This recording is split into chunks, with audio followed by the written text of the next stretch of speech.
in different countries, in different time zones, wherever you are.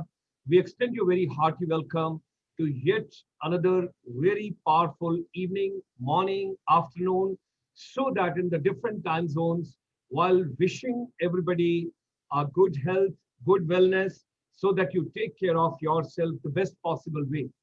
Ladies and gentlemen, at this point of time, during coronavirus, during this pandemic, the whole world is passing through very difficult times. Schools are closed, colleges are closed, institutions are closed, businesses are having tough time, and at the same time, there's a psychological pressure also on the people, what to do, how to maintain balance.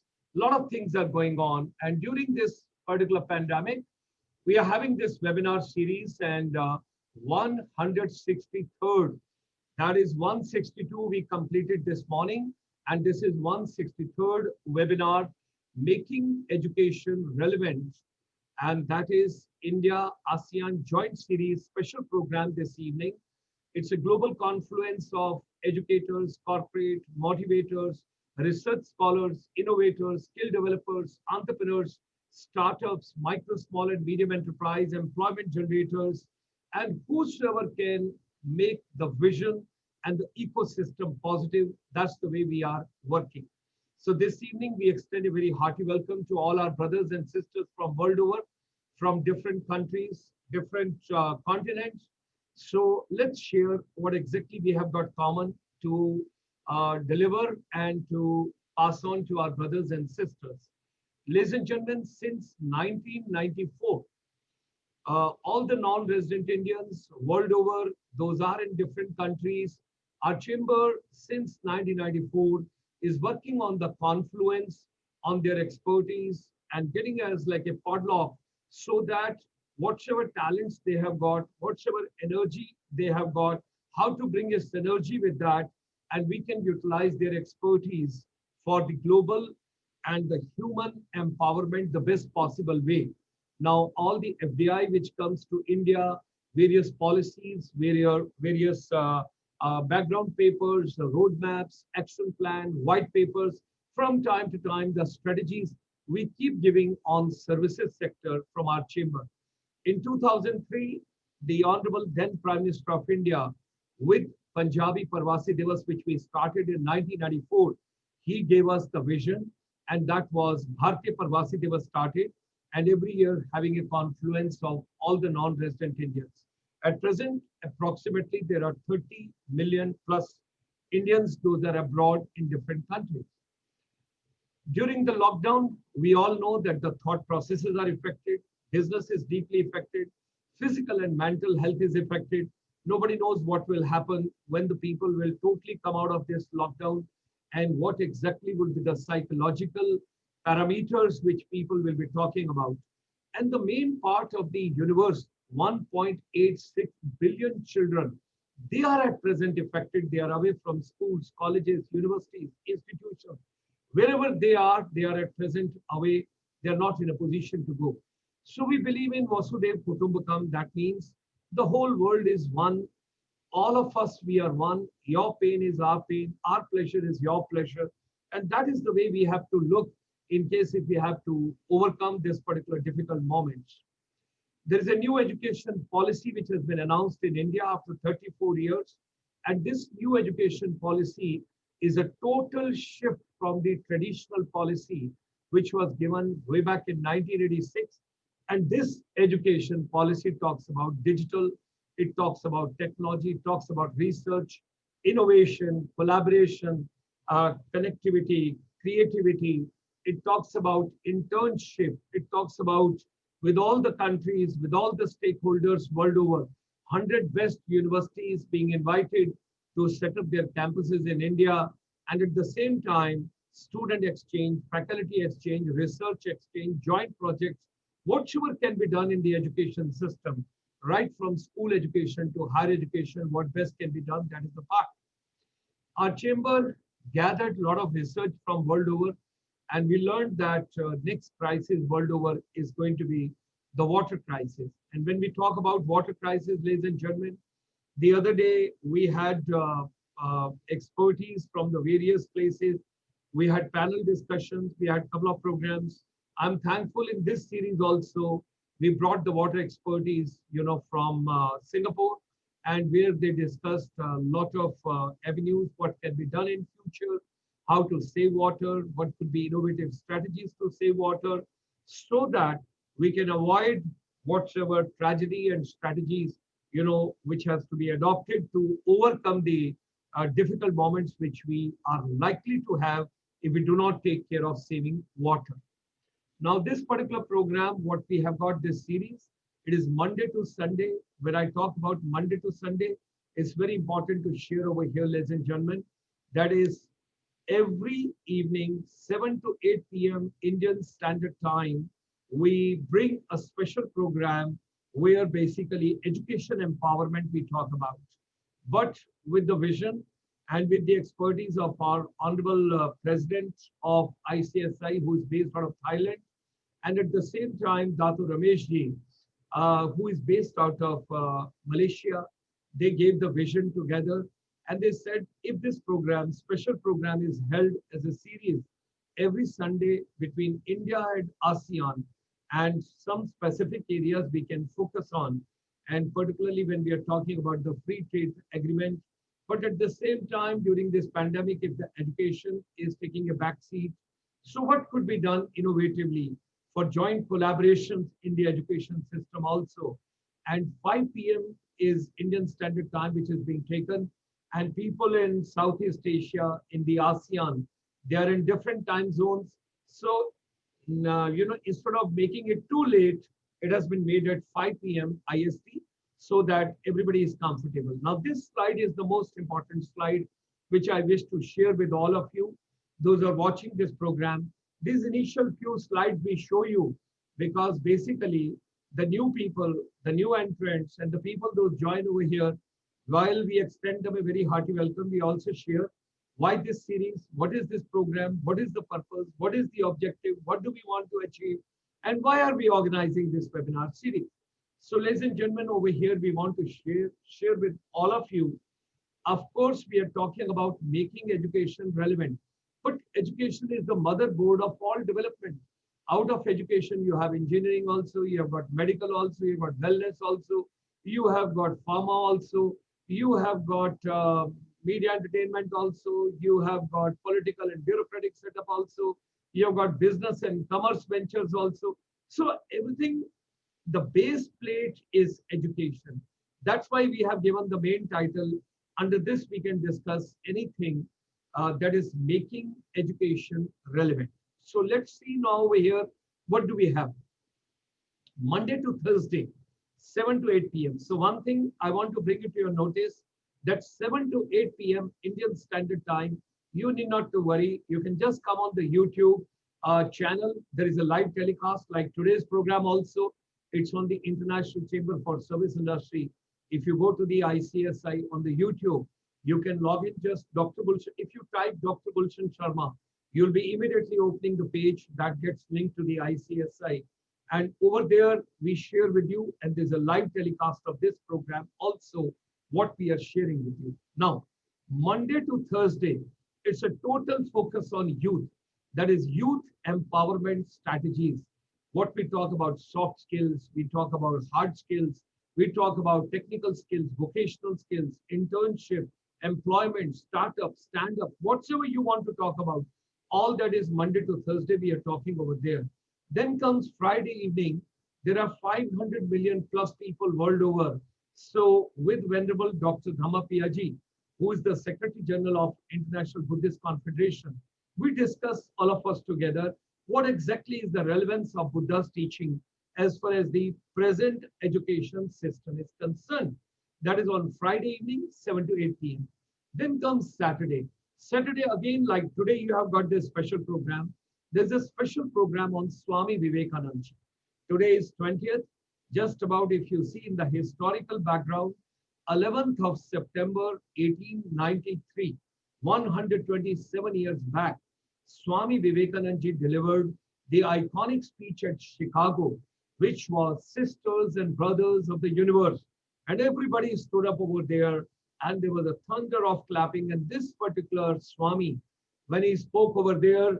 So right from the Belur Math and right from Kolkata and right from that region, Sudeep Majumdarji, who is the advisor to us on Swami Vivekanand series, he brings once again what is Swami Vivekanandji's teaching and what is the relevance of those teachings in today's education system and youth empowerment that we discussed with you Saturday 5:30 to 6:30 p.m. And then comes Saturday, as we told you, 7 to 8 p.m. everyday program. So Saturday evening, we talk about your wellness, where we talk about your herbal. We talk about, when you talk about wellness, today Professor Kempon is joining us from Thailand, who is basically the chair, who's the head of the entire wellness fraternity when I look at Thailand.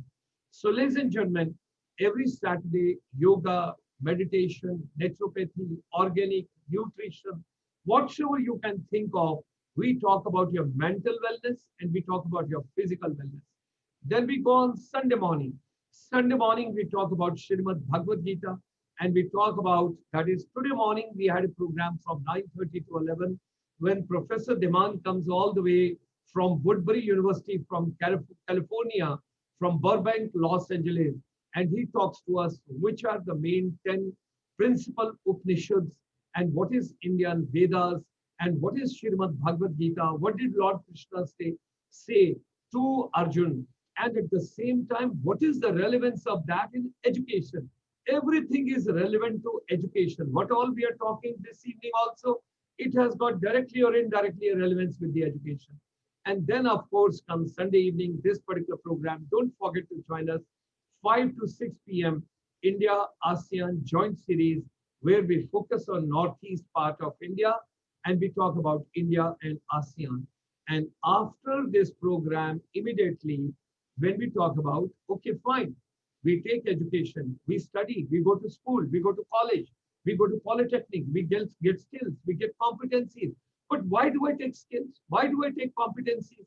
So there comes the question, if I want to become an entrepreneur, if I want to start a business, if I want to become a stand-up, how do I go by? Where from do I get finance? What are the new opportunities which are coming through? What should I get?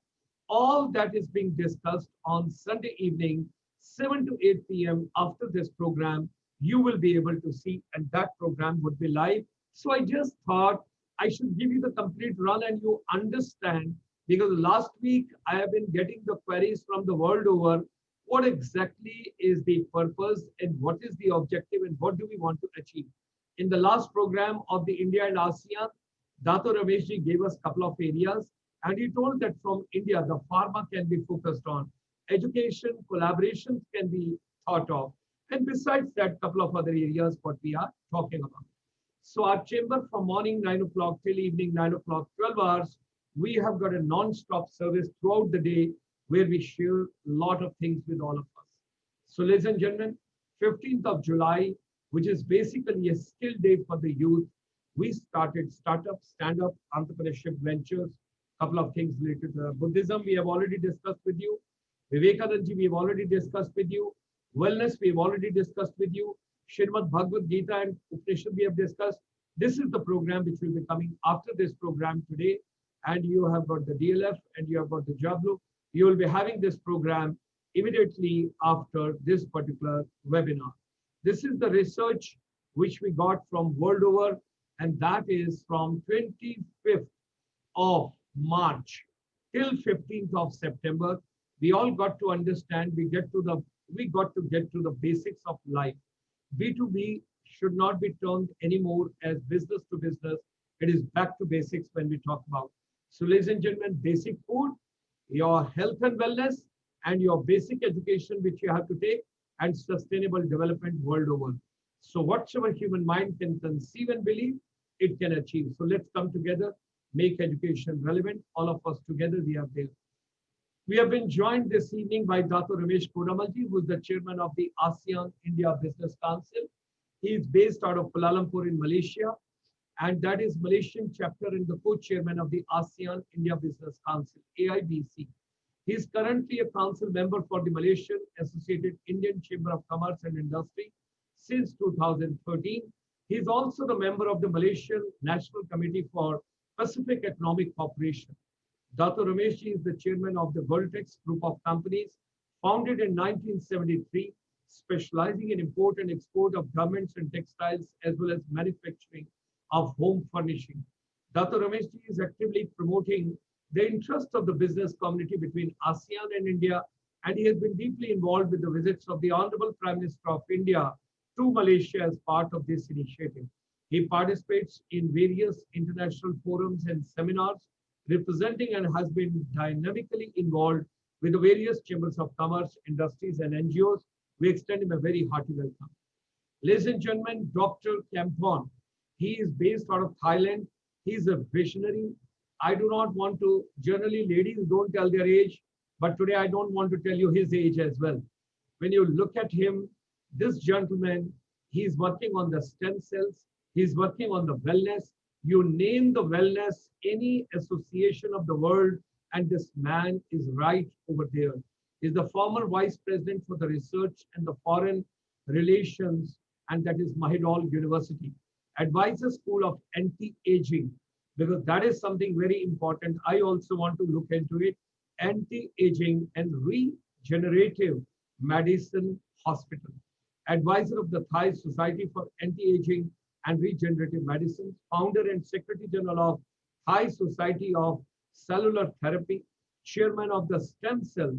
When you talk about stem cells, let him explain, and I would request him. So ladies and gentlemen, it was a pleasure, it was a treat to visit him in Thailand, meet him over there, discuss with him, and he also visited India. And we are grateful to him for all his valuable inputs which he has been giving from time to time.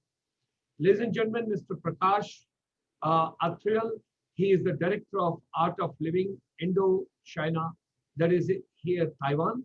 But at present, he is in Ho Chi Minh City. He is based out of Vietnam. Currently, he is the Director for the Art of Living and is responsible to establish the Art of Living activities in 5 countries, including Thailand and Myanmar in this region.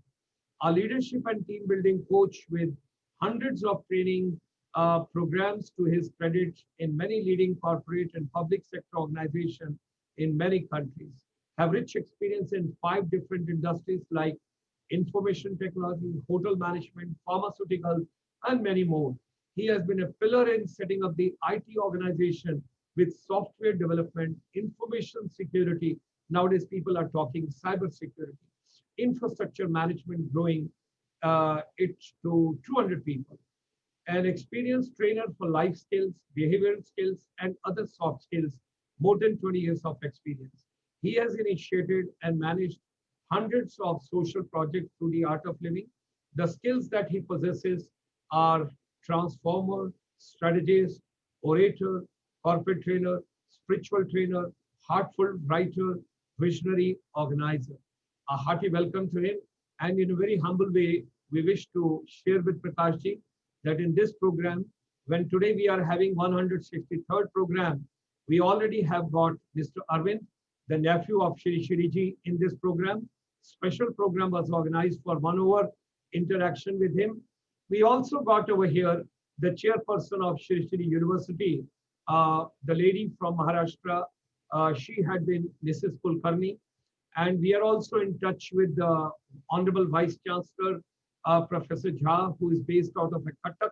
There's also a lady who is over there, Madam Chopra, who is dealing with the new program which has been introduced somewhere on 16th of August, which is the first wonderful program which has got, when we say, log pehle kehte the 16 kala sampurna, but when you get into the Vedas, there are 64 kalas.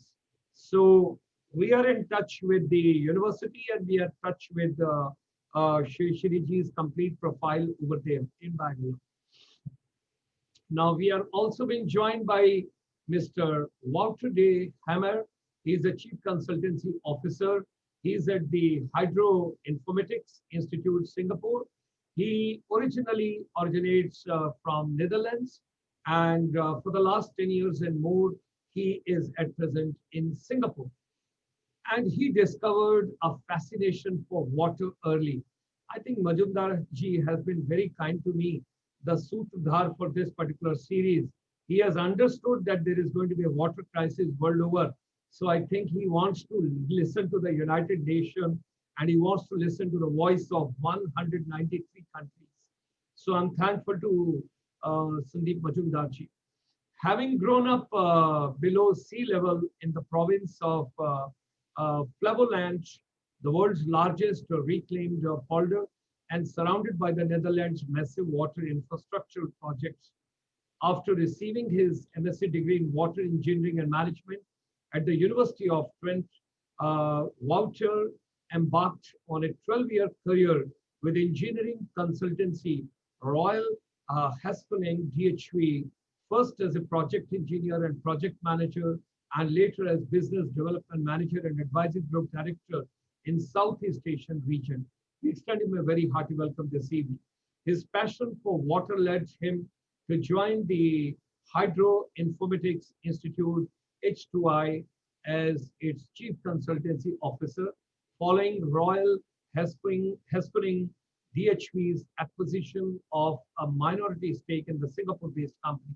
He has already helped water agencies in countries like Singapore overcome water-related challenges using innovative solutions to boost urban flood resilience and better prepare them for threats like climate change. Wouter's career, which has included postings in Nigeria, Indonesia, Philippines, and Singapore, has seen him consult for large infrastructural projects. And of course, ladies and gentlemen, we have got Sandeep Majumdar ji, who is the president of the Indian Chamber of Commerce, Cambodia. We requested him, and he had been very kind to take this particular series as an advisor. He's the chairman and managing director of the Curewell International Company Limited. He's polite and sophisticated.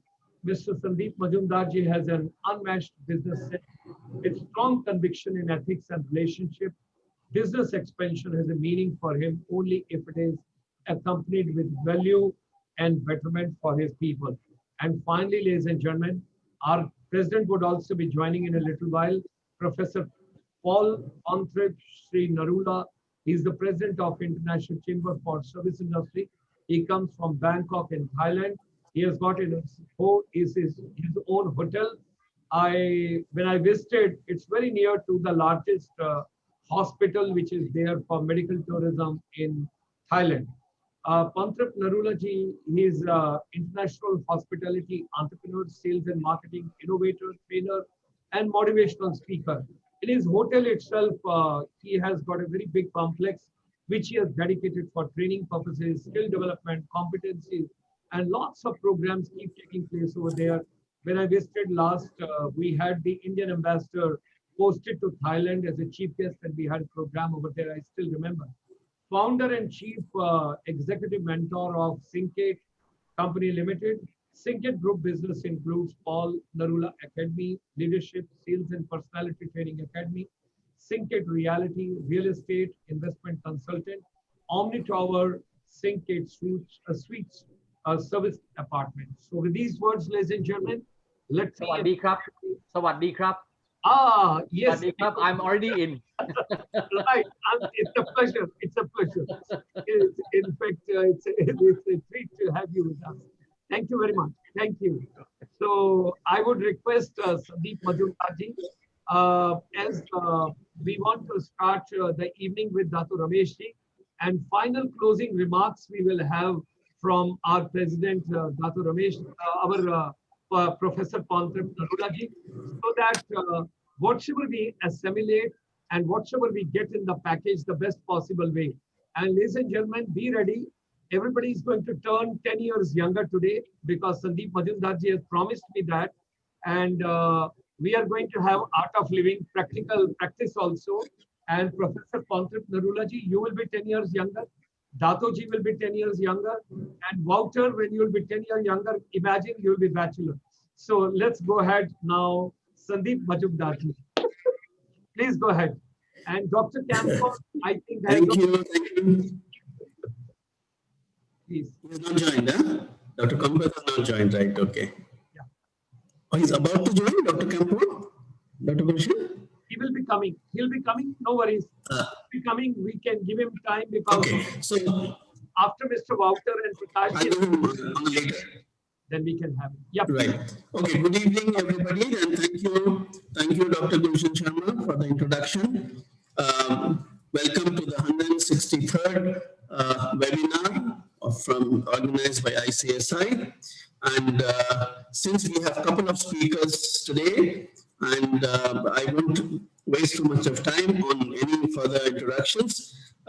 Yes, Dr. One correction I would like to make here, Mr. Prakash is based in Vietnam and not Taiwan, as was probably wrongly mentioned. He covers Indo-China region based in Vietnam, in Ho Chi Minh City, not Taiwan. Okay, and the other things that I have taken a note from all these previous webinars are the segments that has been told to us as very important. One was the water management, which we all heard from you. Second was artificial intelligence, which we had a couple of viewers who wanted to know more about that. I will be bringing them in the first week of October. Hospitality sector, pharma sector, and few more. So I will keep the focus, Dr. Gulshan, to bring in more speakers from these segments.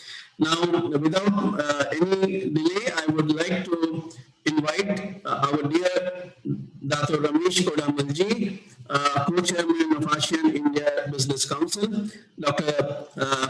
Dato Ramesh Kodammal Ji from Malaysia. Thank you, Sandeep Ji. Dr. Gulshan Ji, whenever I hear you, I feel that I am getting 10 years younger because the way you speak, the way you are carrying on this webinar, so I'd like to pass one small remark here. Dil to dekho, chehra na dekho, chehro ne lako ko luta.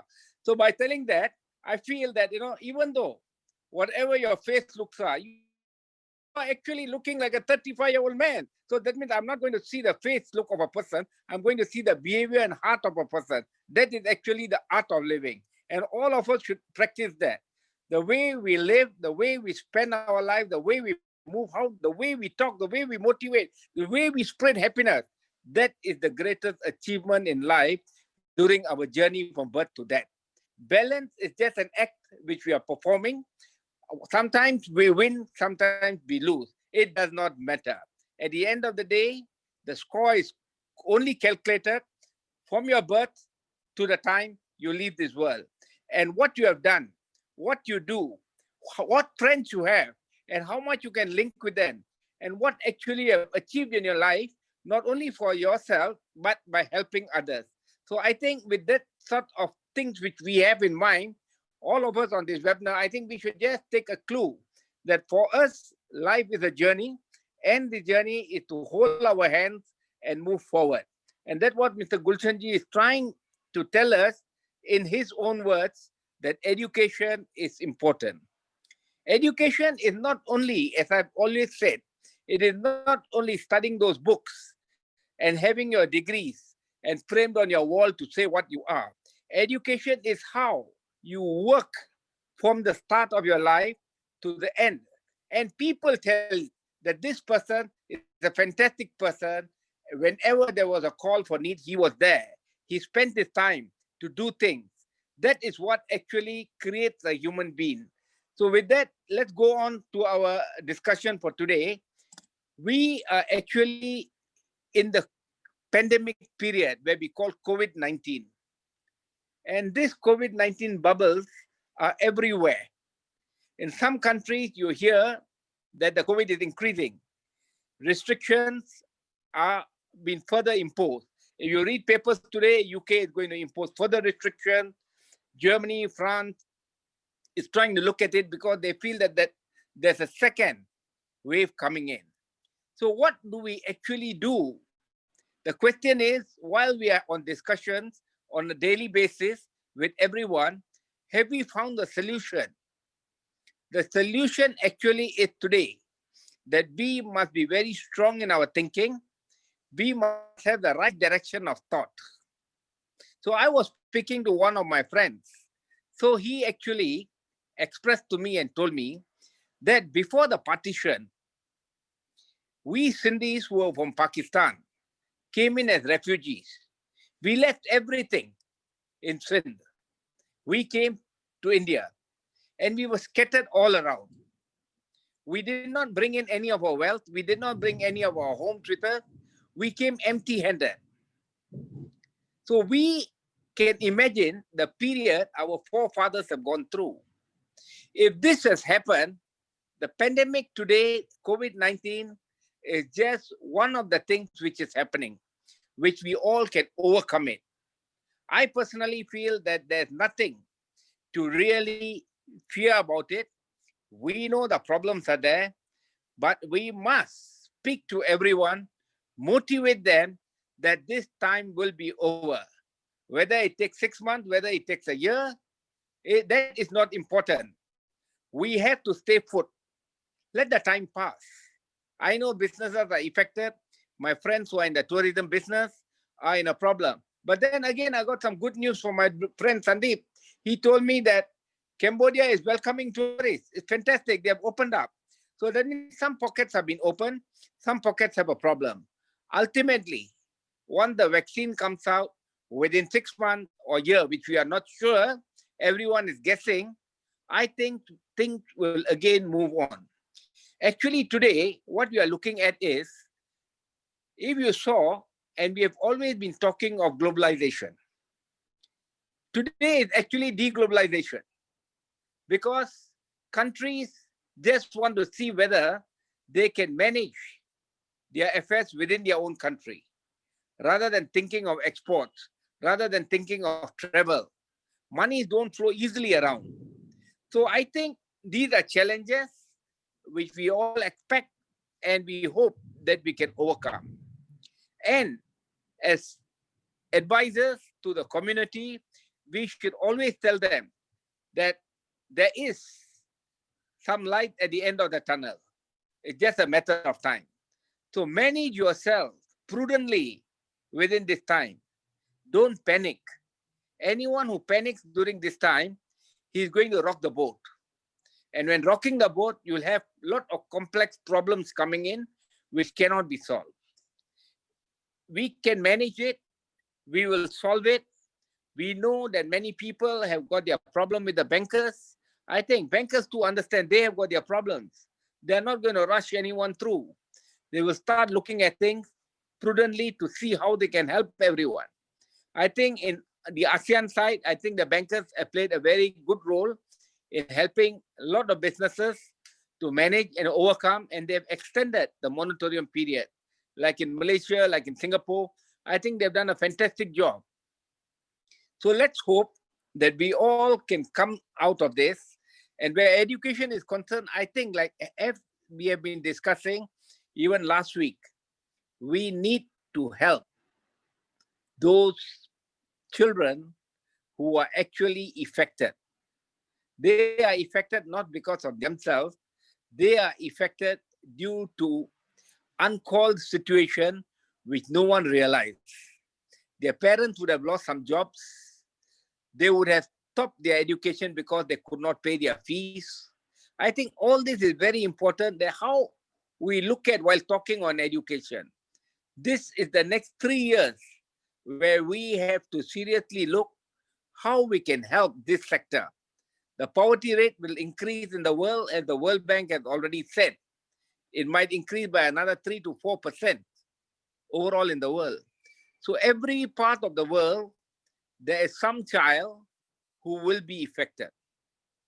And I hope that with ASEAN and India, we can collaborate into certain areas to see how we can work together, we can help each other together, and hold hands to move forward.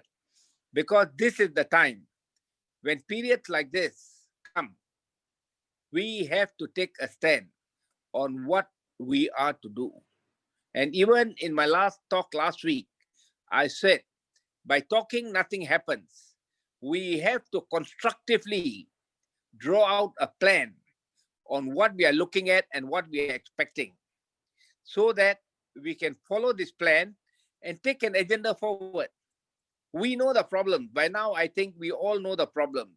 We know there are problems in the education sector. We know that the financial problems which people are facing. We know that Indian schools have got their problems. We know that the students all around have got problems. But how do we actually resolve this?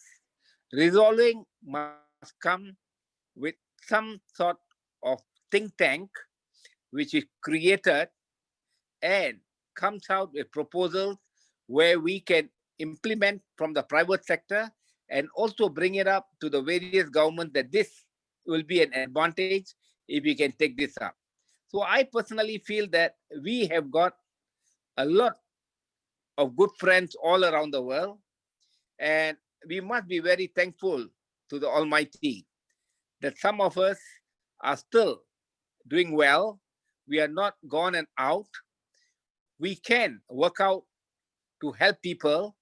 We can call upon friends to support us, but we must have a plan for it. We cannot go and ask someone something without a plan. This plan must be worked out, Mr. Gulshan. If you are hearing me, I feel that we must work out with a plan to say what we actually need and for whom are we looking at to help. So if we can come up with this plan for the education sector, it will be very helpful. Coming back to what we are going to see in the near future, we all understand it. The businesses have got their problems, not only in India, not only in part of ASEAN, but it is throughout the world. So I would like to end with this because I have got a short time today because we have a lot of speakers, and I hope that we'll again meet next week. Let's come up with some constructive ideas. While we speak, these ideas must be accumulated and put it in a paper where we can start looking at it. With that, thank you very much, Sandeep. You have been very kind for allowing me to speak first. I'm very sorry to the other speakers because I have to take my leave. Thank you very much. Yeah. Super. Thank you, Dato Ramesh Kodammal Ji. You have actually put me in a problem. You know why? Because you said that Dr. Gulshan looks like 35 years, which he looks like, you are right.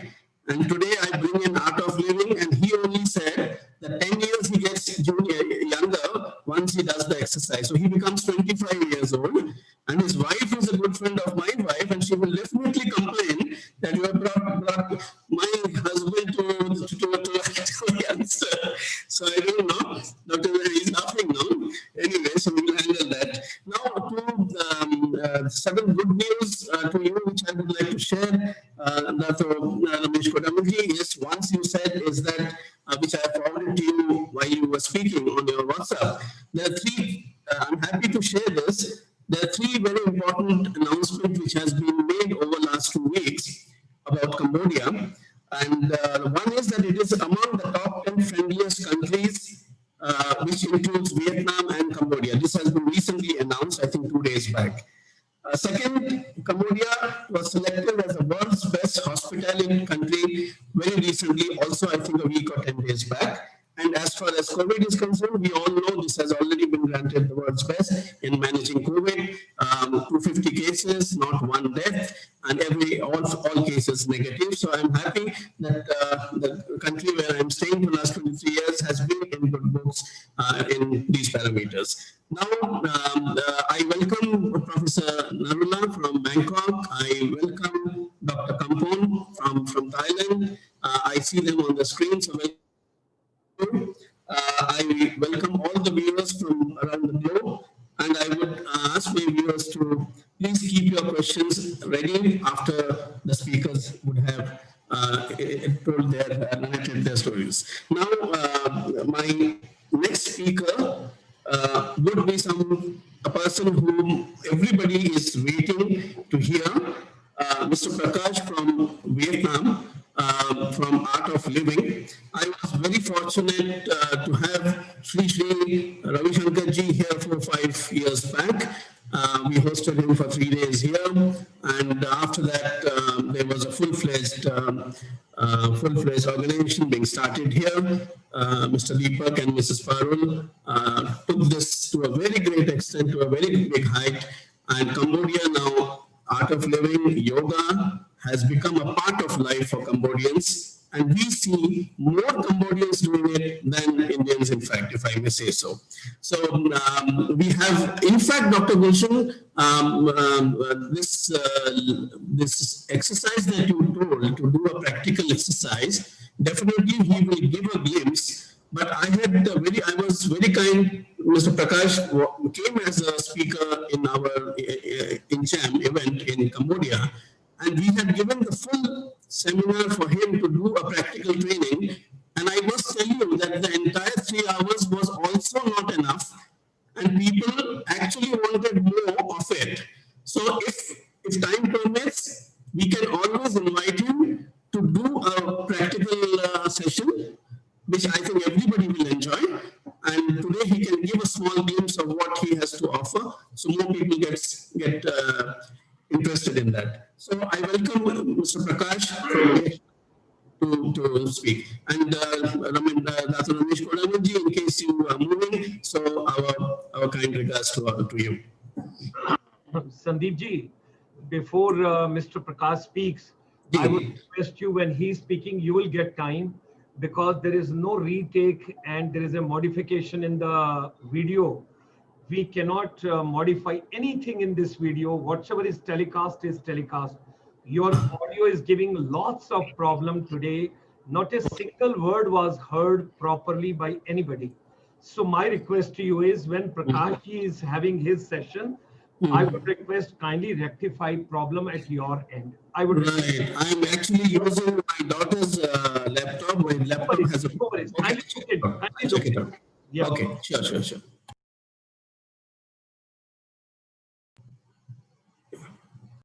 Very good evening, all of you. Have a wonderful, wonderful evening for all of you. I should unmute. Can you hear me? Yes, okay. Wonderful. So I would like to just share the screen with you before I start. Yes. Today my topic is holistic wellness. As Gulshan Ji was saying, wellness is one of the most important key thing in our life, from an individual perspective to an organization's perspective to the society to the world. So why the education about wellness is relevant? So let's look at it today. I have a short time of 15 minutes as told by Sandeep Ji. So may not be we have enough time for practicals, but I will just share my thoughts today.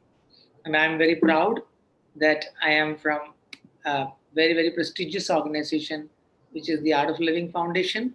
And we have been in the service for the last 39 years. And we are there in 156 countries.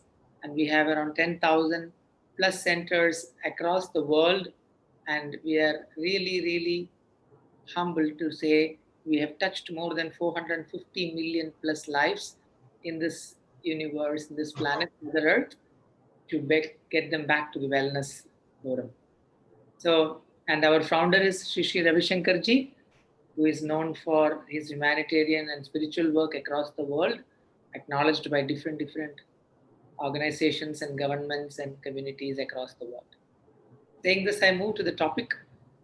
Wellness is not a new thing, but yes, it needs to be reminded again and again and again, because during the race of our life, the first thing we forget is what we have to do for ourselves. We always want to take care of our family, our company, our society, our country, our organization, everything. But in this whole thing, the poor me, the poor self gets ignored. So today we will look at it, what is important, how quickly we can get back to the wellness forum. And this education of wellness is absolutely necessary at every level, at a home, at an organization, at communities, and at a nation and at the country level or at the world level. As we know, a healthy individual leads to a healthy family and to a healthy society and a healthy world. And really a healthy ecosystem in a workplace can lead to productivity, keeping the talent at the top level, and really the success of a company. So what is wellness actually? What do we mean by wellness? Is it just physical? No, it is not just physical. It is the well-being at the level of the body of mind, or body and mind. Now, when we are talking about a family or society or organization, it is made up of individuals. So the art of living has been predominantly focusing on making every individual happy in this world, bringing the smile back to every individual's face. Then automatically societies are taken care, families are taken care, and organizations are taken care. Looking a little more deeper, what is really well-being, wellness? It is physical resilience, the ability for us to utilize our physical energy for things what we want to do in this world, and also to have a strong and sharp mind which can go through the situations which is being thrown at us at this challenging times, and the general day-to-day life, either professional or personal, and most importantly, the emotional stability with which we handle our situations in our life. Wonderful. So let's look at what it is for the companies. Let's take it from an organization's perspective. What does it bring? If we put focus on wellness, if we spend time to educate people on wellness, if we are able to divert little attention of our team to the wellness part, it really improves the productivity. I have case studies in Vietnam itself. I had an engagement with a pharmaceutical company for an year of year and a half, I would say. And from the top management to the middle management to the staff level, everybody went through the Art of Living wellness programs. And I'll tell you, their productivity has really gone up to 40%. This is not from any statistics from outside, this is my own experience. In 2018 and 19, we had a beautiful engagement with that company. And what happens when a person is really well, when a person is happy, when a person is in touch with himself, he would like to be with people, with team. When he is in stress, the team breaks, and then the entire chain breaks. So this has led to really good teamwork in organizations at the top level as well. And also it has led to less absenteeism. Many of the time, mental, physical illnesses have grown to absenteeism, and the organizations have been able to cut costs in the health sector and other well-being sector, and it has really led to a very good corporate culture in the organization. And many more are there. I've just pointed out some of the ones from my experience, what they have been able to really. So healthy employees are really an asset for an organization, and it is time for us to invest little time and attention on taking our employees healthy.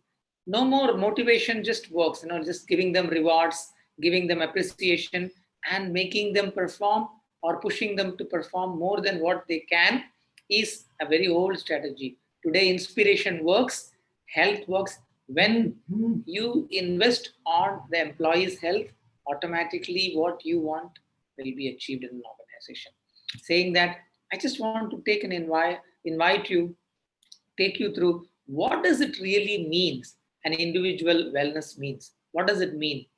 If an individual can manage his or her own stress, and if she or he can manage the different situations which they are going through, and if they have that ability to disconnect and then come back and recharge themselves, then they are ready for the next day, for a productive day. Many times what happens is, it is not about the time they spend, the quality of the time is very, very bad which they spend. For example, any individual works in an organization, spends around 8 to 10 hours of time at work, literally only 2 hours is being productive. The other time, his mind is here and there, or in thoughts, in emotions, or in unorganized works. And then the inability to discharge or come out of it and disconnect and recharge is being seen a big problem. People have insomnia problems, people have many other issues. So, and then a person who is not sleeping well comes back to the office next day, and I'll tell you his productivity again further goes down to half an hour out of 8 or 10 hours. He's just physically there. So what does it really take? What does it well-being means? I would like to open you to this beautiful knowledge of self-mastery. So when we call well-being, we just think that it is just body. Okay, I'm physically fit. There is no disease today for me. I'm well and good.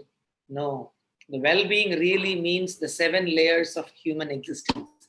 So what does it 7 layers means? The first one is the body. This body is really a precious gift given to us. But what we do, we abuse, we put junk food in it, we put alcohol, we smoke, we don't sleep, we use it for entertainment, we use it for pleasure, and we really abuse it. And when you abuse that most beautiful instrument given to you to live this life, and the outputs are going to be very, very bad for you. So it's very, very important. Every cell in our body is living being. This human body is a living being, and every cell, the millions of cells in your body is the living being. You need to honor it and you need to take care of it if you want it to be used effectively. Very important. How do we do that? That is the difference between the exercises, the general gym exercises and yoga. Yoga really brings in prana, the life force energy, back to every cell of your body. So doing some asanas every day, few minutes a day, doing some fitness workouts for yourself, keep your body energized, and also it is the honor for your own body. Second thing is the breath. This is a very forgotten thing in our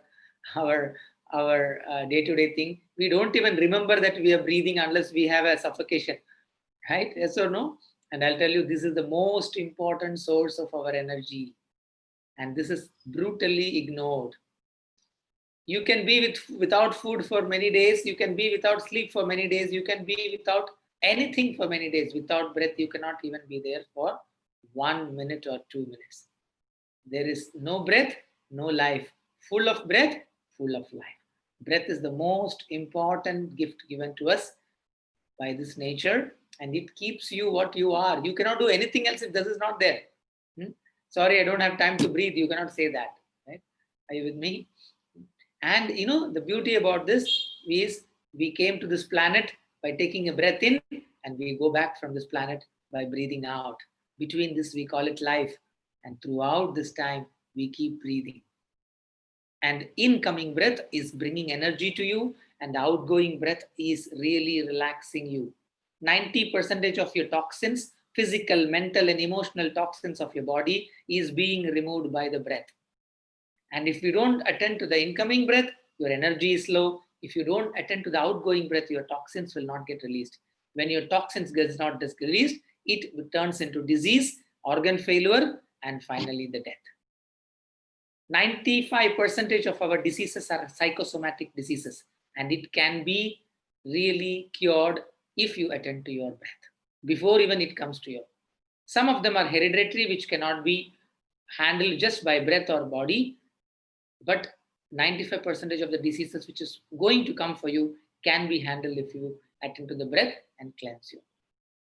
Every day we use water to clean our body, outside and inside. We drink water to cleanse our system, and the breath is for cleansing your mind. Breath is the way to cleanse your mind. And if you practice around 15, 20 minutes of breathing exercises every day, you will be the fresh life every morning, again and again and again. We are loaded with impressions from morning to evening. We're loaded with experiences morning to evening. It needs to be washed away. Like how you clean your room every day, you need to wash your mind every day. And we use the breath for that. And the third one is the mind, is our third important layer of our existence. So what is the activity of the mind? The mind is the middle layer between the outside world and the inside world. It experiences from outside, observes from outside, and it perceives from outside world. And the mind is the layer which expresses your inner world to this outer world. So if you want to learn from the outer world, if you want to express who you are, whether in business, in personal life, in a relationship, anything in a community, you need to have your mind at peace. It is very, very important. And our mind, if noticed, is in the past and in the future 80% of the time. And it is reeling in this whole thing. What are we doing in the past? It is worried about the regrets, and in the future, it is planning and anxious about the future. And a beautiful mind, which can be in the present moment, is the most successful mind, because today's moment will define your future. Today's moment in the future will tell you how you lived your life. It is important that you handle your mind and bring your mind at peace. The fourth one is memory. Experiences are really good. Everybody says, oh, that gentleman has a lot of experience. But many times I see experience can also be a hindrance for somebody's growth. Why? Because they have the memories of the failures, the memories of a certain way it was successful. Sometimes it can clog our memory. If I give you 10 compliments and then if I give you one negative, you will remember that one negative, you will forget the 10 compliments. And you look at all your relationships, what do you remember? You remember, oh, last year she told me that, last year he told me that, negative things our memory remembers. So this is a tendency of memory to cling on to the negative impressions. It needs to be cleared. A memory which is clear from negative impressions is very important. And the fifth one is the intellect. I would call it, we learn our life lessons from our intellect. By the teenage, we stop listening to our parents, and then we stop listening to our teachers, and then we stop listening to from our friends, then we stop listening to our wife and then family, then we stop listening to our colleagues because we think we know everything. This is a big challenge for the intellect. The intellect which is not open can never be sharp, it can never be progressive. Very important. If you think you know everything, your journey stops there. Whether you are at 20 or you are at 60. The moment you know I am willing to learn, and the right and wrong of life, the good and bad of life, it's all being done by intellect. And if our intellect is not willing to accept things, then our life will not be healthy and happy. And the sixth one is the ego. The ego says, I am somebody. I am somebody. The moment you say I am right, you are saying somebody else is wrong. Either it is superior or it says I am useless, I am stupid, I am nothing. Both are ego. And this second one is much more dangerous ego, because we need to pull that person from the pit. Very important. The ego which is balanced. Our identities are very beautiful. We are sometimes stuck with our identities and we lose our naturalness and we forget to live life. An ego which cannot accept everybody as one will always have trouble in growing and being successful in life. And the seventh layer, which we have not even remember, is your own self, that which is not changing, that which is the source of peace, that which is the source of love, that which is the source of happiness. We keep begging for happiness and peace and love from others. No, the source is inside. Why we don't recognize it now, realize it now? Because we are stuck in the body, we are stuck in the breath, we are stuck in the mind, we are stuck in our memories, we are stuck in our rights and wrongs, we are stuck in who we are. When we are stuck in these 6 layers, our self does not reflect. All the great speakers, today we were talking about Krishna, Swami Vivekananda, Buddha, all these people are those people who was connected to their self and spoke, lived their life was a reflection of their self. Those are the people who are remembered. Those are the people who are successful. Those are the people who have lived their life to the fullest.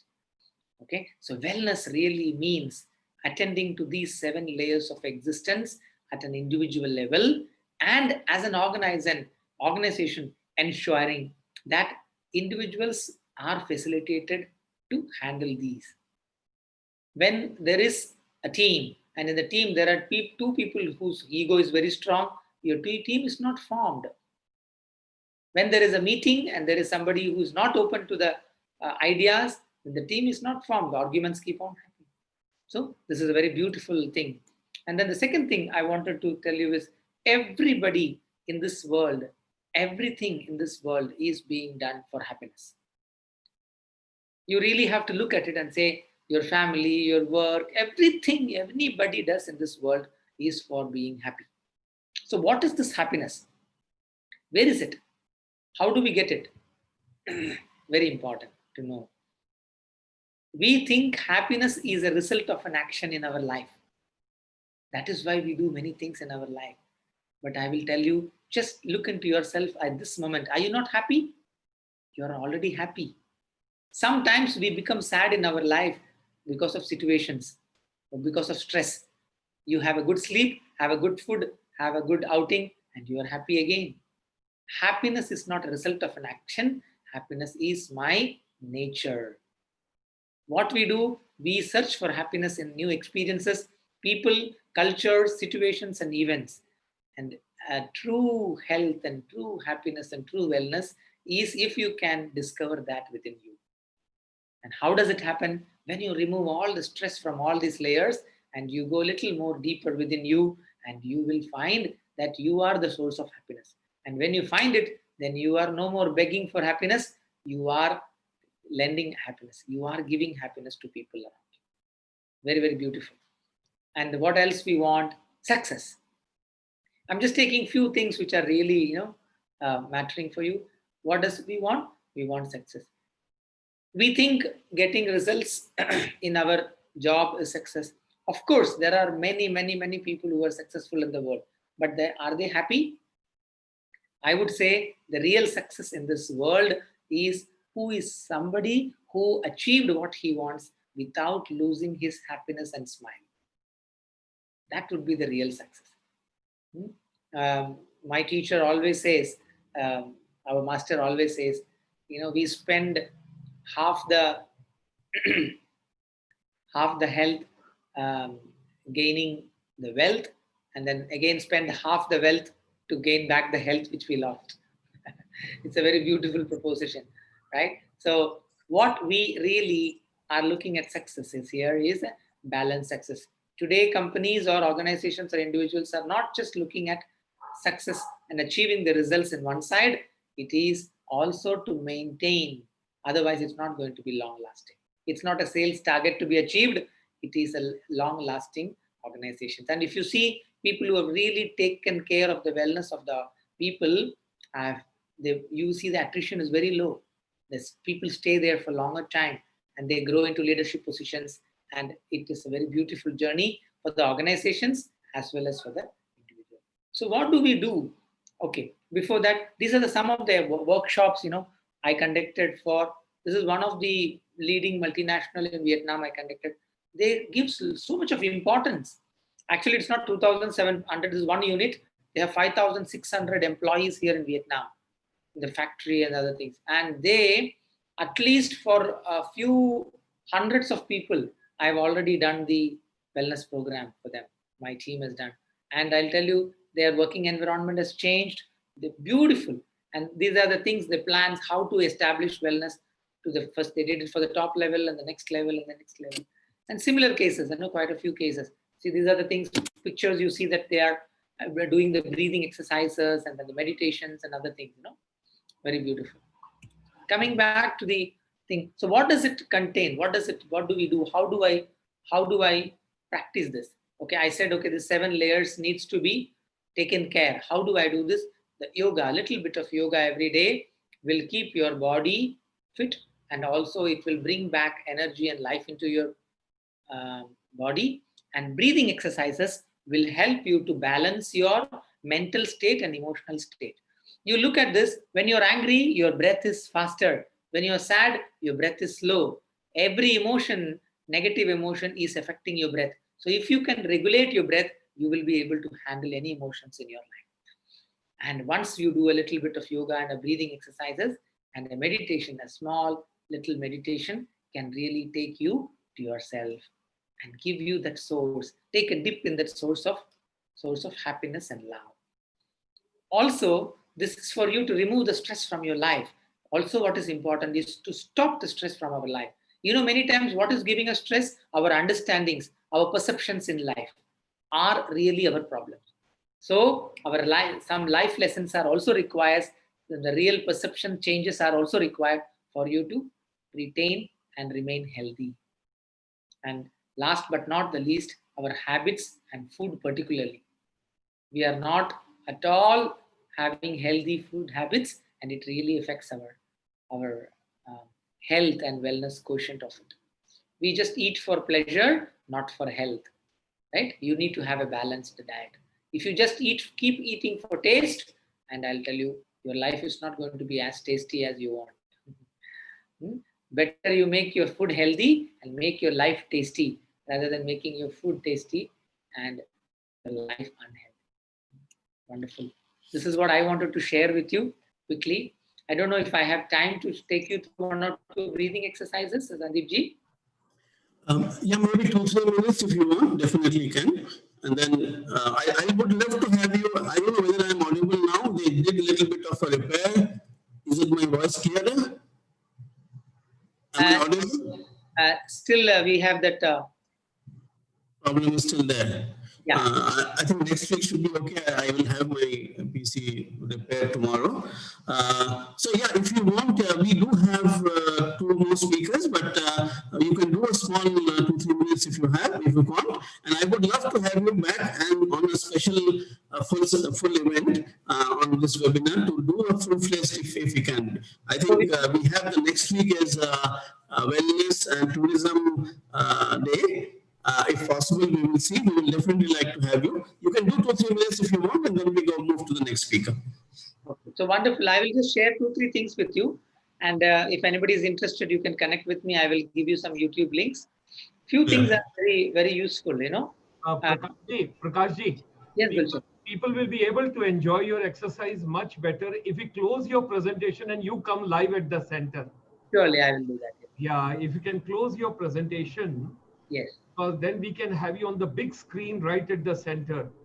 Yes. And that would really, yes, that's better now. Yeah. Now, you know, because now, use the aircon because okay, wonderful. Today, unfortunately, Sandeep Ji's system is giving it trouble, and we are not in a position to hear. Right. Yeah. Yeah. Please go ahead. Please go ahead, Prakash Ji. I think if I understood correctly what he wanted to say, that you can take on 1 or 2 programs or 1 or 2 exercise now. I think that's what he conveyed.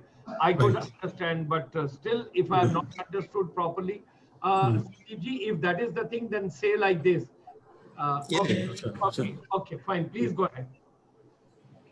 So basically, there are 2-3 things. You know, the quick exercises you can practice at workplace. You know, when for you to maintain yourself when you are troubled. Let's say, for example, you lost your cool. Something happens and you feel imbalanced at your workplace. And what happens is your prana means the energy flow gets blocked in between. There are many energy centers, and when it gets blocked at certain levels, you experience different emotions. Like, for example, you got angry, that means your prana got stopped here in this place. Or if you are sad, the different energy centers are there. So how do I come out of it? You could do something called as the alternative nostril breathing.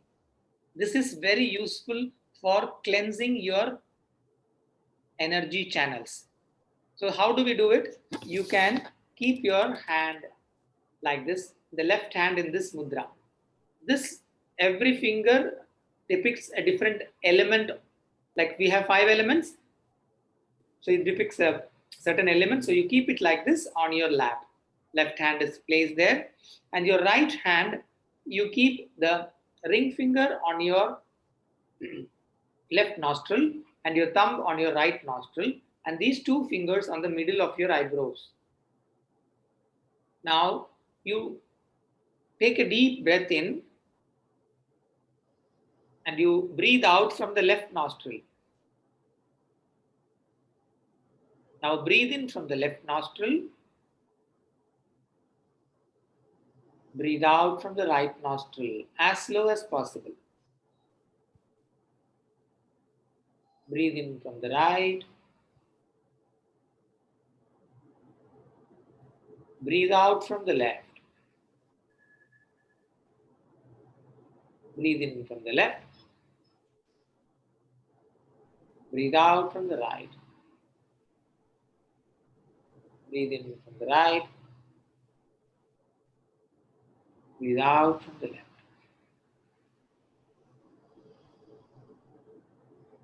And relax. I cannot see all of you, the viewers, so I don't know. So I just showed it to you. You just type for the alternative nostril breathing or Nadi Shuddhi Pranayama. There are many links in the Art of Living website itself or the YouTube itself. You will be able to follow. This is very good when your emotions are high or your mind is not balanced. Before a meeting, when you want to go for a meeting, you do this 9 rounds and go, you will be more stable and you will be able to decide what is right and wrong for you. And sometimes what happens, energy is a very important factor for us. Energy goes down for many, many factors. And if your energy is down, then you are sad, you are vulnerable, you get irritated, you feel you cannot express yourself. So very important to keep our energy high. So what do? We go back to coffee. Coffee is our energy booster, or tea is our energy booster. It is just stimulating a little bit time, but it is not a healthy thing at all. So this is a little bit thing for you. Just observe me, and in the next time I will show you in a much deeper way, proper way. But you could just observe me and then see how it is.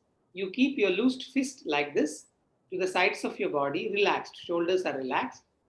Okay, and then what do? You breathe in forcefully and breathe out forcefully. If you have high blood pressure, then you do it as moderate as possible. Okay, yeah, if you are having high blood pressure. So how do we do this? You keep your hands like this and then you breathe in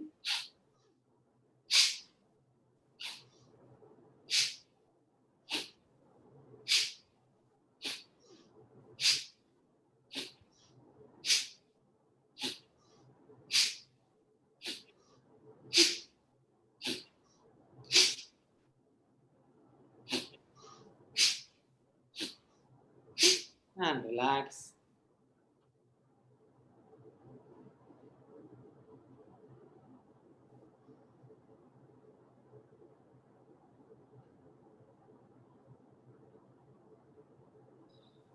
And slowly open your eyes.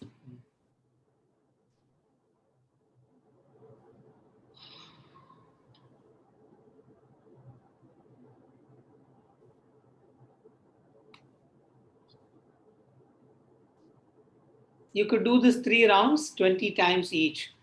When you do this 20 rounds and just relax for a few seconds and again do it second round, again relax. 3 rounds, if you do, your energy will quickly rise up and it is natural holistic energy. I leave you with these 2 techniques today, more to come, and I'm looking forward to share with all of you whenever there is an opportunity. And my last thing which I wanted to say is I really invite you in this journey. Last 20 years I've been with Art of Living and I've dedicated my life to bring wellness to this world, inspired by Sri Sri Ravi Shankar Ji, and I'm a full-time volunteer for the Art of Living. And I really invite all of you to take this precious knowledge to all the people in your family and your companies and society and help make a better world to live for the next generation. Okay, and my support and my organization support always there at whatever way we can do for you. Thank you very much for the opportunity, Sandeep. Thank you so much. Thank you so much, Prakash Ji. I wish this could continue the way you were practicing with us. We were practicing with you.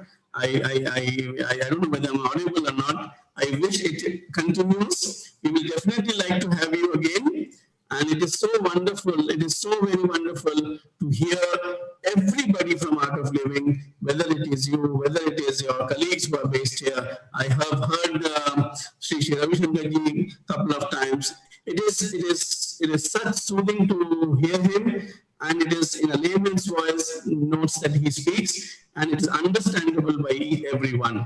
The great job that Art of Living people, all of you are doing, I appreciate that from the core of my heart.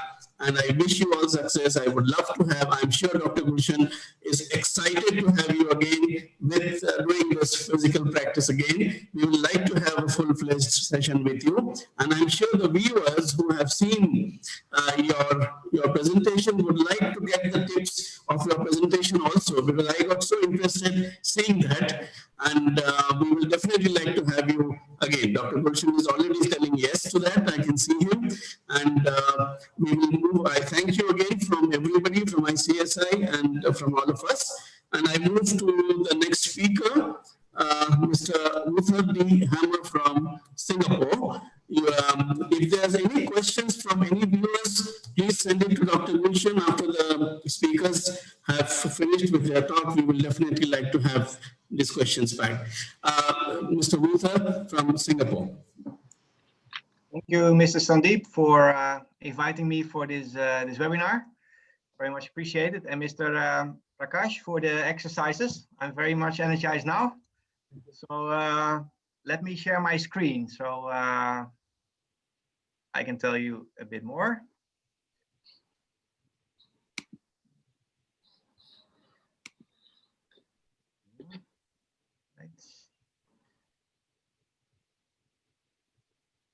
You should be able to see my screen now, I assume? Absolutely, absolutely. Yeah. Urban water management.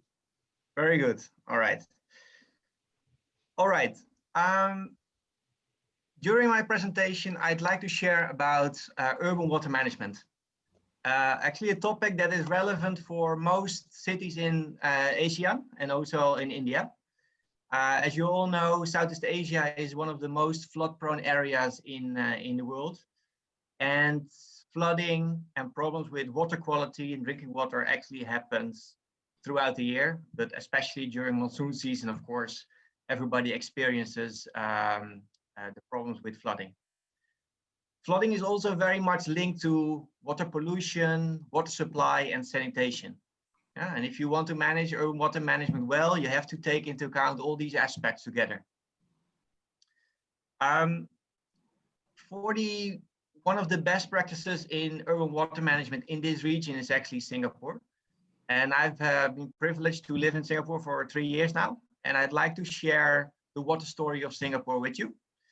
I will look back into history, but also especially look forward into some exciting innovations that are happening, that our company, Hydroinformatics Institute, is involved in, together with the Singaporean government.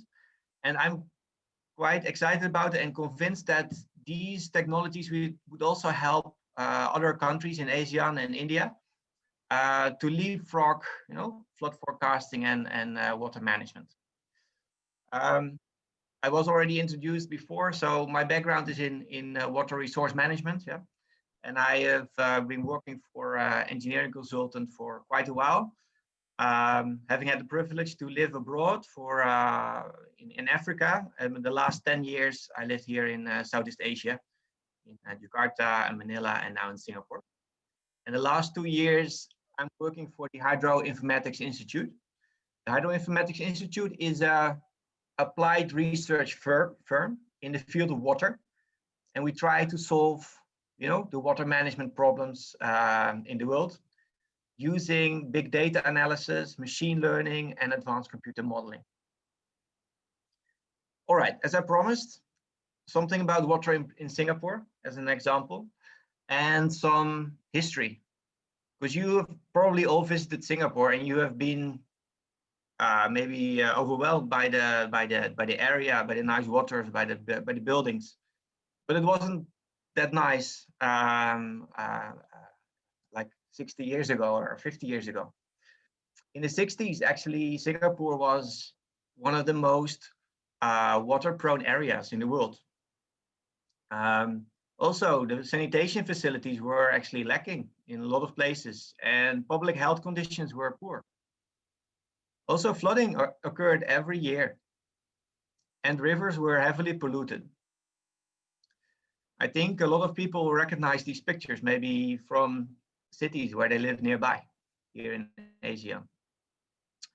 So in the 70s, the Singaporean government really started to invest into the water network and try to to cope with the issues.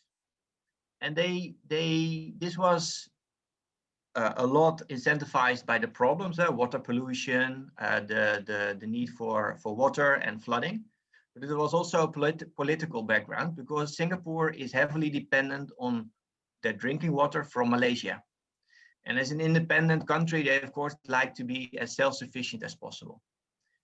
So the strategy of Singapore is to tap from 4 national taps, as they call it. One of these is imported water from Malaysia, but the other 3 taps are maximized to the max. The first one is catching every drop in their local catchment. So all the rain that falls in Singapore, they try to store it, clean it, and reuse it.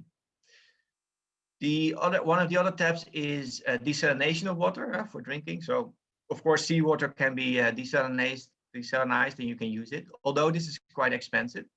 And the last option is new water. This is a very nice name, and it basically means that used water or water from sewage is renewed and treated and made into drinking water. Singapore has one agency that is responsible for the whole water cycle. And in general, in my experience in other countries in the world, this always works quite well.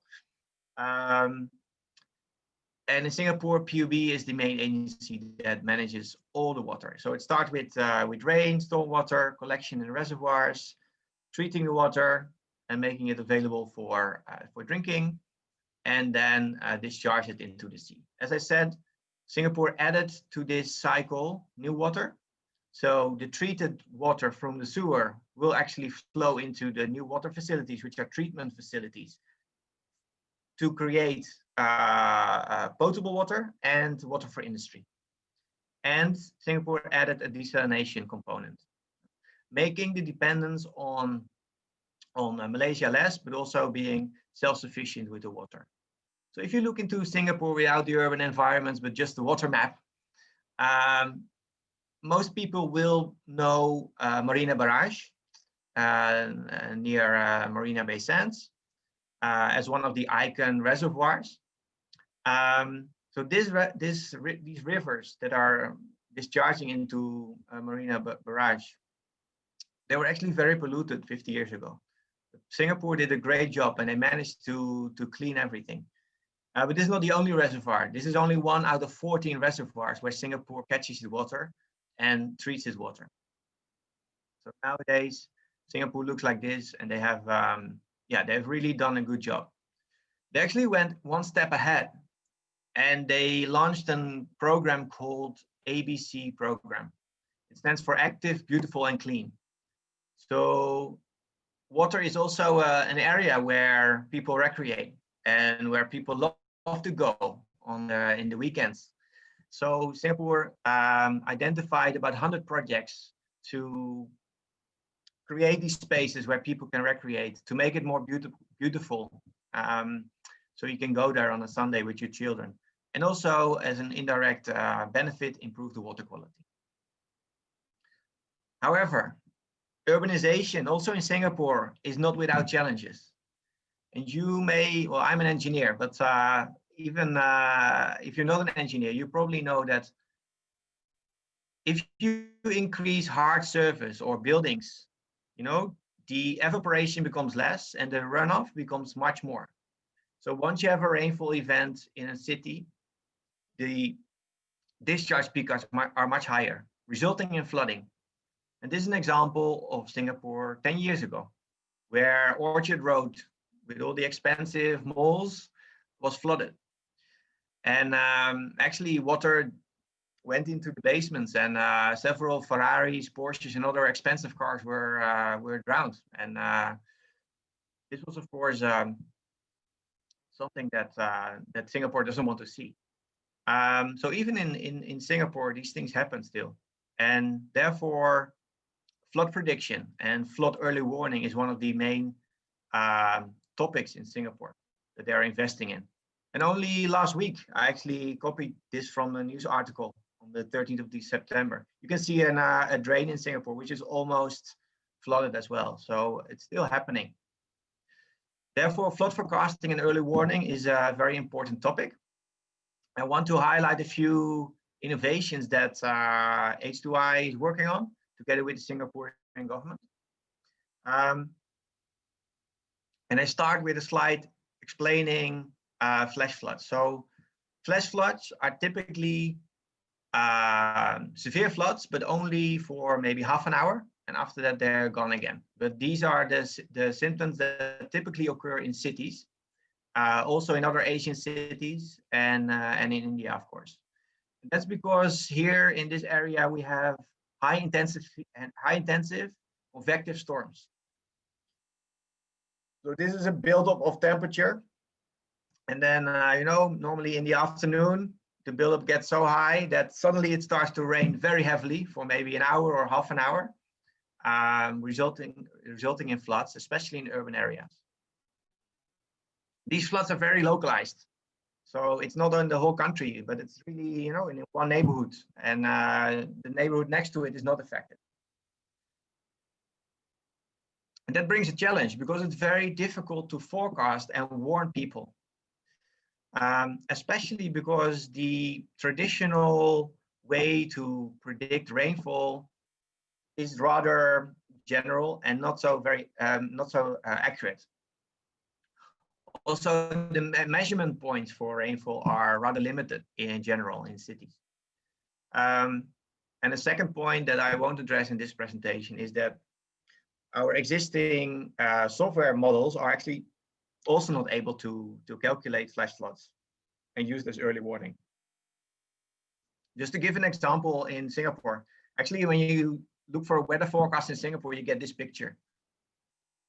So you can see Singapore, and then you see four clouds, and you have a 4-day weather outlook. But it's very general, and it's with these flash floods, they are really on street level or neighborhood level. So this input is not sufficient to come up with an early warning system. We need to go to a much more detailed and accurate rainfall prediction. So Singapore and H2I, we installed 3 X-band radars. And these are rather small. They can be installed on top of buildings. Well, it's quite heavy to carry it in your own, but with a few people you can bring it up. And this combination of 3 X-band radars are able to generate rainfall maps. Like this, with an accuracy of 100 by 100 meters. So that means that we can predict now if it's going to rain in this street, but a street just 100 meters further, maybe not. And we will be able to predict that about two hours up front.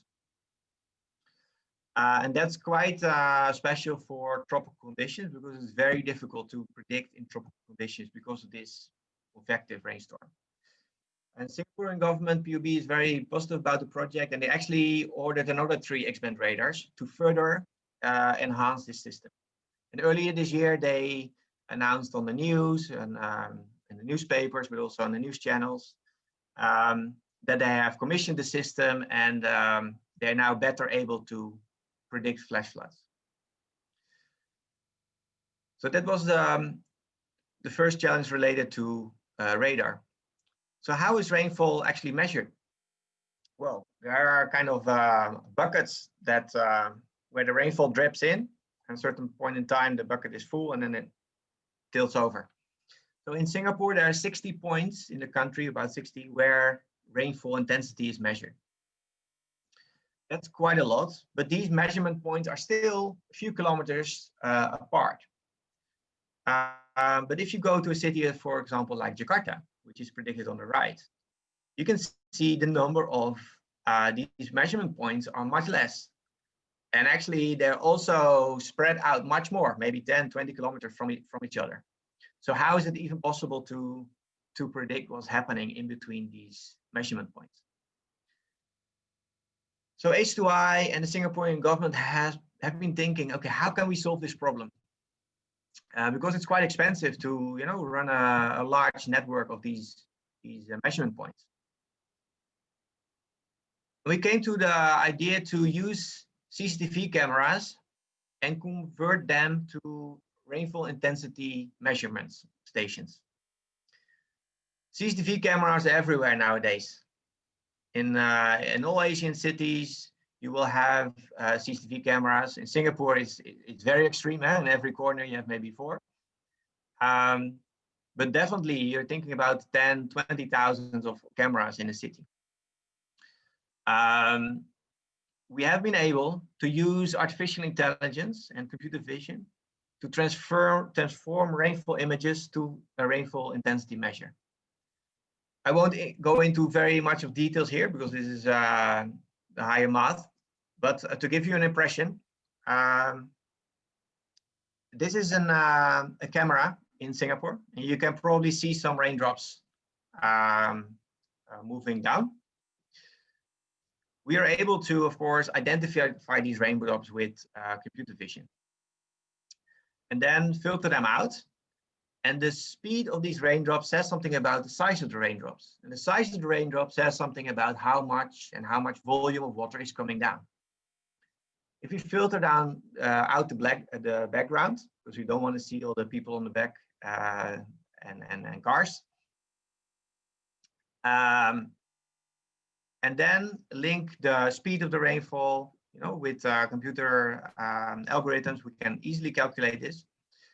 We are able to generate rainfall intensity curves. And you can see here the blue curve is from the camera, and the green curve is from a nearby rainfall station. So it was a few hundred meters further. You can see that they actually have similar kind of results. So we have now developed an algorithm that can translate CCTV images into rainfall intensity, and therefore suddenly increase the number of points where we measure rainfall, maybe 1,000 times more than we currently can do. The other nice thing is that this infrastructure is already invested in. Most cities already have this infrastructure. We just need to get access to the data, and then we will be able to predict flash floods in a much more accurate manner. As I said, these changes to predict flash floods are now being solved quite rapidly. We will be able to predict rainfall with X-band radars in combination with CCTV cameras. And also, I can already tell you, these very advanced numerical model engines to calculate flash floods are also a thing of the past. And very soon, we will also be able to do this. So I hope that these kind of innovations that Singapore is working on can also help other Asian cities and India in coping with floods and coping with their water management. Thank you very much for your attention. And you can always contact me in case you have any questions. Thank you, Mr. Wutha. I think extraordinary work you people. Yeah, we can hear you. Okay. So extraordinary work that you all are doing in the water resource management. I am thankful to Mr. Anil Manocha Ji, who is also seeing this webinar from Singapore and who has actually recommended your name. I recollect the incidents in the 1994 when I first went to Singapore from India. We were very used to all this ROs and aquaguards. And once we landed in Singapore, we see that people take the tap water for drinking, and it was quite a surprise to all of us. So you just showed the slide 60 years back, what Singapore was, and what all work has been done to purify that water and the other things that you people are doing. It is extremely recommendable job that you people are doing. Now, I know that Dr. Gulshan has another webinar hereafter. I would thank you. Thank you, Mr. Wutha, for your presentation. It's so nice to have you in this webinar. My next speaker is Dr. Kampun Shivatna. He's coming on 27th on the World Tourism Day next week. Oh, okay.